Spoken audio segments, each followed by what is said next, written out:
மனைவிக்கு சந்தோஷம் கொடுக்கிறது கணவனுக்கு கடமை. என் வீட்டம்மா என்னை எங்கேயாவது வாங்கன்னு கூப்பிட்டா நான் போகணும். மனைவி எங்கேயுமே கூட்டு போறது இல்லை, மனைவி விருப்பத்தை பூர்த்தி செய்யறது இல்லை, மனைவி கேட்டதை கொடுக்கறது இல்லை. நீ நல்ல கணவனே இல்லை. இது மார்க்கம் சொல்கிறது, ஷரியத்தின் நிழலில். அதனால அல்லாஹ் ரசூலுக்கு மாத்தமா இல்ல, ஷரியத்தின் நிழலில் உங்கள் மனைவி உங்களோடு பயணமாக பிரியப்படுகிறார்களா, நீங்கள் கூட்டு போக வேண்டும். அது உங்கள் கடமை. உங்கள் மனைவி உங்களிடத்தில் எதிர்பார்க்கிற ஹலாலான தேவைகளை நீங்கள் பூர்த்தி செய்ய வேண்டும். இன்னும் சொன்னால் அவங்க கொஞ்சம் காசை எதிர்பார்ப்பாங்க, கொடுக்க வேண்டும். அது உன் கடமை. வீட்டுக்கு செய்யும் செலவில் கணக்கு பார்க்க வேண்டாம் என்கிறார்கள் காரூணிய சீலர் ஸல்லல்லாஹு அலைஹி வஸல்லம். குடும்ப செலவு கணக்கு பார்க்க கூடாது.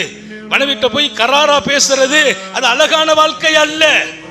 குடும்ப செலவில் விசாலமாக நடங்கள், அல்லாஹ் உங்களோடு விசாலமாக நடப்பான். அன்பிகி லா துஹசி ஃபயுஹசில்லாஹு அலைக். நபி பெருமானார் ஸல்லல்லாஹு அலைஹி வஸல்லம் அஸ்மா ரலியல்லாஹு அன்ஹா சொல்றாங்க, அஸ்மா நீ செலவு செய்யுமா, கணக்கு பார்க்காம செலவு செய், கணக்கு பார்க்காம செலவு செய். ஏன் தெரியுமா, அல்லாவும் கணக்கு பார்க்காமல் கொடுப்பான்.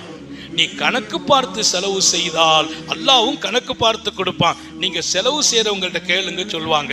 நம்ம விசாலமா நடந்தால் அல்லாஹ் விசாலமா நடக்கிறான், நம்ம சுருக்கி நடந்தால் அல்லாவும் சுருக்கி நடக்கிறான். அல்லாவுக்கு தெரியும் இவருக்கு தேவை இவ்வளவுதான் போதுங்கிறான். அல்லாவுக்கு தெரியும் இவர் கையெல்லாம் சுருக்க முடியாதுப்பா, இவர் கை விரிஞ்ச கை, விரிச்சு கொடு.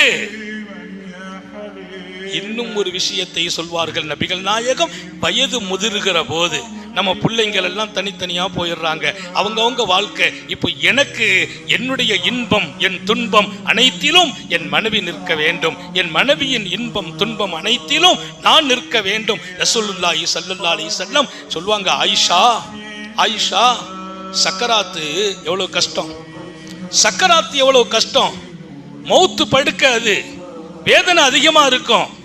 ஆயிஷா உங்களை சொர்க்கத்திலும் அல்லாஹ் எனக்கு மனைவி என்று சொன்னான், அதை நான் நினைத்தால் என் சக்கராத்து கூட லேசாக இருக்கிறது என்றார். ஒரு மனைவியை மகிழ்ச்சி படுத்துகிற உச்சமான இடம்.